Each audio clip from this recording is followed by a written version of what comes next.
नमस्कार, स्वागत सभी का एक और वीडियो में। वीडियो है हिमाचल प्रदेश यूनिवर्सिटी को लेकर। हिमाचल प्रदेश की सेंट्रल नहीं बल्कि स्टेट यूनिवर्सिटी की हो रही है आपसे बातचीत। ये पर्दा देख रहे हैं उड़ता हुआ, क्योंकि मौसम बेहद ज़्यादा ख़राब है। जहाँ से कर रहा हूँ वीडियो शूट अपनी यूनिवर्सिटी के हॉस्टल से, हवा चल रही है और आंधी पानी भी चल रहा है, लेकिन उसकी बात नहीं करेंगे। हम बात करेंगे पीएचडी एप्लीकेशन फॉर्म की, जहाँ आई हैं 175 से ज़्यादा पीएचडी की सीट्स 24 अलग अलग डिपार्टमेंट में। यदि आप भी इस यूनिवर्सिटी में लेना चाहते हैं एडमिशन तो कर दीजिए अप्लाई, और ज़रूरी जानकारी इस वीडियो में आपको दे दी जाएगी। कौन कौन सी जानकारी दी जाएगी उसके लिए वीडियो को देख लीजिए अपनी समझ, और आपके पास जितना भी समय है सीधा चलते हैं पहले नोटिफिकेशन की सीटों पर, और उसके बाद करेंगे एलिजिबिलिटी की बात और इम्पोर्टेंट डेट्स की बात। ठीक, डिपार्टमेंट ऑफ केमिस्ट्री, और हाँ 24 डिपार्टमेंट 175 से ज़्यादा सीट, और कोई जानकारी छूट जाए तो उसके लिए वेबसाइट पर जाकर विजिट कर लीजिएगा। डिपार्टमेंट ऑफ केमिस्ट्री 17 सीटें हैं, डिपार्टमेंट ऑफ मैथमेटिक्स 7 सीटें हैं। केमिस्ट्री में 17, मैथमेटिक्स में 7, फिजिक्स में 13, बॉटनी में 16, और जेड से होता है जियोलॉजी, उसमें है 13 सीटें।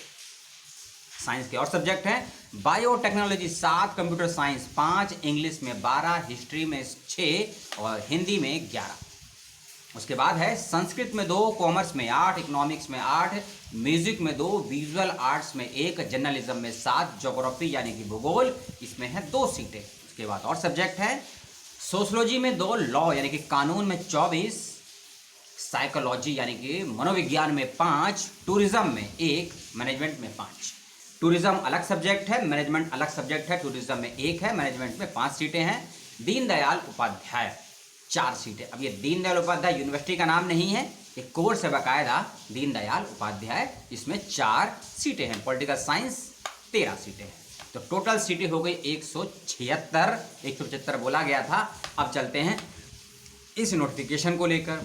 ठीक, इस नोटिफिकेशन के बारे में रोजगार समाचार जो पेपर आता है ना, एम्प्लॉयमेंट न्यूज़पेपर आता है, उसके अंदर से खबर छपी थी ये, और उस खबर से हवाले से मैंने आपको ये सूचना दी है। 20 जुलाई 2021 को खबर पब्लिश हुई थी।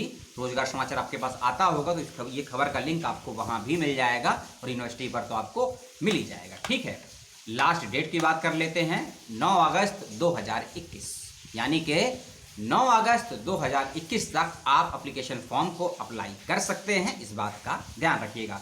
रजिस्ट्रेशन फीस कितनी होगी इसके बारे में जानकारी नहीं है नोटिफिकेशन पे, वो जानकारी आपको मिलेगी वेबसाइट पर, खोजिएगा, और मिलती है तो कमेंट करके मुझको भी बताइएगा।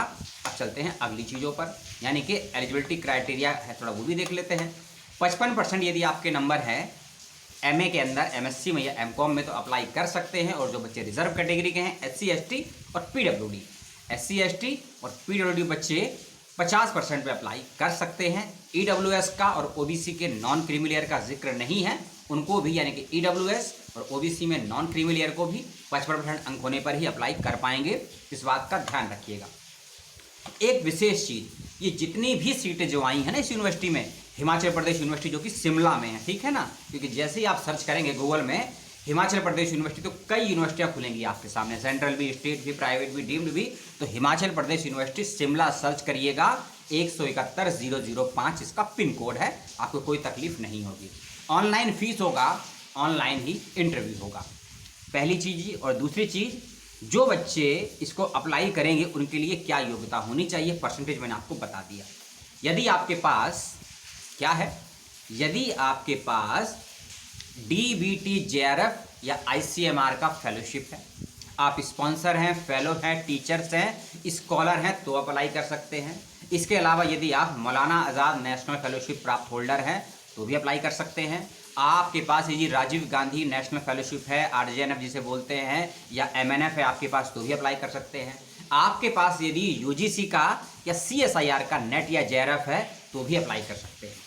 यदि इन सब में से कुछ भी नहीं है आपके पास, चाहे मेल हैं या फीमेल हैं या ट्रांसजेंडर हैं, यदि जो भी मैंने आपको ये बताया ना, बड़े नाम बताए, UGC, JRF, MNF, RJNF, ये अगर नहीं है कुछ भी, तो आप अप्लाई नहीं कर पाएंगे इस यूनिवर्सिटी में इन सीट के लिए, क्योंकि स्पष्ट क्लियर कट कह दिया गया है डायरेक्ट एडमिशन फॉर PhD 21 और 22, यानी कि ये जितनी भी सीटें हैं ये डायरेक्ट एडमिशन के लिए हैं। जिन बच्चों के पास ये सब क्वालिफिकेशन है वही इसको अप्लाई कर सकते हैं, क्योंकि एंट्रेंस एग्जामिनेशन नहीं होना है, डायरेक्ट आपका इंटरव्यू होगा 12 अगस्त के बाद में। इस बात का ध्यान रखिएगा, ठीक है।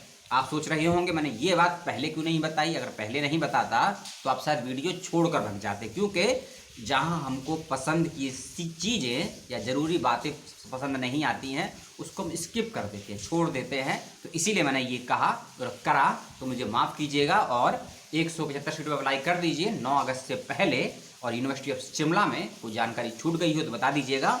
वेबसाइट और रजिस्ट्रेशन का लिंक डिस्क्रिप्शन बॉक्स में दे दिया गया है, वहाँ से जाके चेक कर लीजिएगा। फॉर्म के लिए भरने से पहले कुछ इंस्ट्रक्शन वगैरह दिए गए हैं यूनिवर्सिटी की वेबसाइट पर, उसको देख लीजिएगा फोटो साइन और डॉक्यूमेंट्स को लेकर।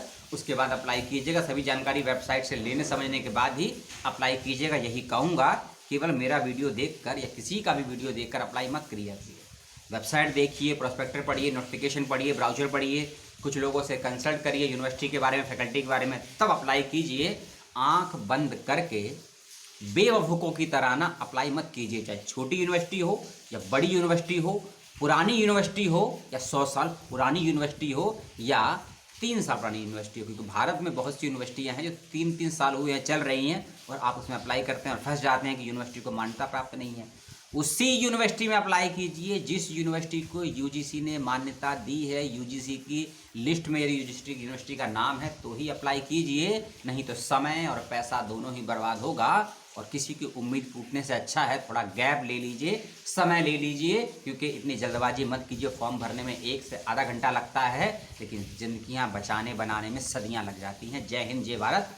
Take care. बकवास भी करी, उसके लिए भी धन्यवाद आपको सुनने के लिए।